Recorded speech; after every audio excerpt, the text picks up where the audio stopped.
Lots of folks today are talking about Mitt Romney's summer vacation on his jet ski. But I want to start with what Republicans were saying about John Kerry's windsurfing back in 2004. Republicans used it to portray him as an out-of-touch elitist, and it became material for attack ads. In which direction would John Kerry lead? Kerry voted for the Iraq War, opposed it, supported it, and now opposes it again.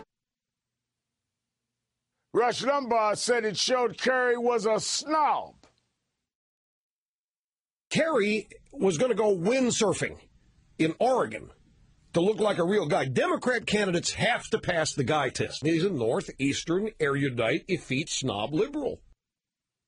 8 years later, another wealthy politician from Massachusetts is being scrutinized for his time off the campaign trail.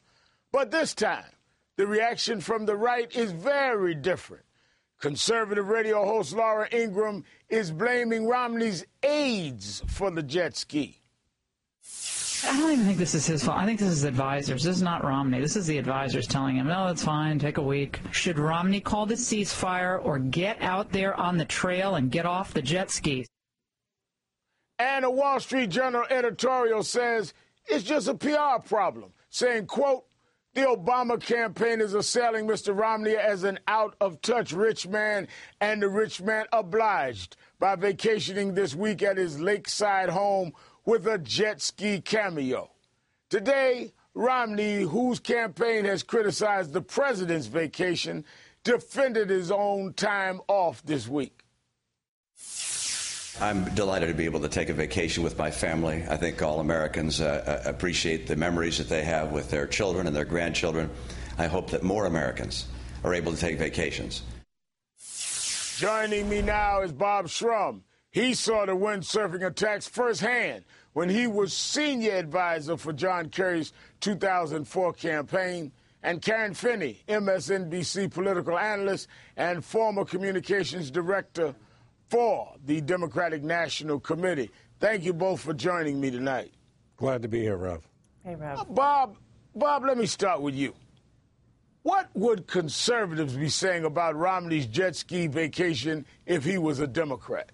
Well, they'd be saying the kind of things they said about Kerry, but you have to understand, Reverend, when you look at that Kerry ad, what hurt there was not the effete stuff, Rush Limbaugh, all of that. What hurt was it gave a visual for another, factually false, by the way, statement about flip-flopping on the Iraq War. At the end of the day, when you ask people in exit polls who cared more about people like them, who fought harder for the middle class, Kerry won that comparison against Bush. And that's the heart of the Romney problem here. JFK left his convention, went back to Hyannisport, was seen on his sailboat. Most Americans didn't have big sailboats in 1960. Franklin Roosevelt left his convention in 1932, took a few days off with his sons on a yacht that went up the New England coast. And people didn't mind. And they didn't mind because they thought FDR and JFK cared about them, would stand for them, would fight for them. They knew they were rich, but they thought they were on their side. Right. Romney's problem, and the reason his vacation is a problem, is because people think he's out of touch, disconnected, doesn't care about them. Now, Karen, FoxNews.com used the Romney jet ski photo as the picture of the day this week with a positive headline, Romney recharges. And then Fox and Friends hosts were applauding Romney's jet skiing as an escape from the kids. Watch this. Watch this. He's in the back of the bus. In the front of the bus is Ann Romney, and there they are speeding away. They have not stopped yet. They're leaving the family. Too many screaming kids. That's what happens when you go on a vacation. It looks like she's gunning it. Mitt's holding on for dear life. Now, you contrast that with President Obama in Ohio today, where he started talking and remembering vacations he took as a youngster. Listen to this, Karen, and tell me the contrast. The best vacation I had when I was a kid was my grandmother and my mom and my sister, we traveled around the country on Greyhound buses and on trains, and we stayed at Howard Johnson's. If there was any kind of swimming pool, it didn't matter how big it was, right? You'd spend the whole day there, and then you were real excited to go to where the vending machine was and the ice machine and get the ice, and that was like a big deal.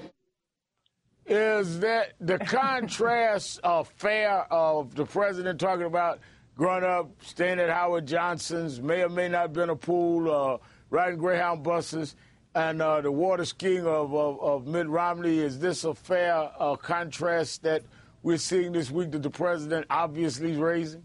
You know, it's the kind of contrast, I think, that says, look, both are legitimate options for an American family vacation. It's just that the majority of Americans, I'd say about 99%, are probably not on jet skis in New Hampshire. They're more likely to be able to relate to the kind of experience that President Obama was talking about. And that really at the heart of the matter. I mean, I worked in the 2004 campaign as well, and I remember the infamous John Kerry photo. And the problem that Mitt Romney really has with this is that it really does play into the narrative that he is out of touch, and also the hypocrisy for him to come out and attack President Obama's vacation while he's on this very ritzy vacation.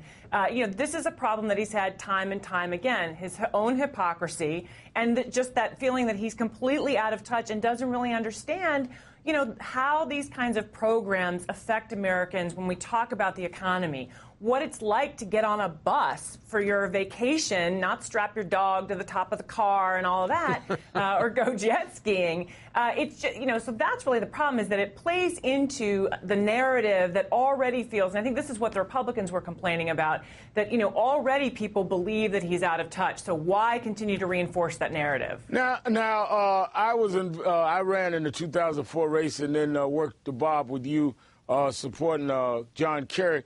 So I remember this hypocrisy goes back even further than his attacking President Obama. I'm talking about Mitt Romney. Look at this in 2004, what he was saying about John Kerry.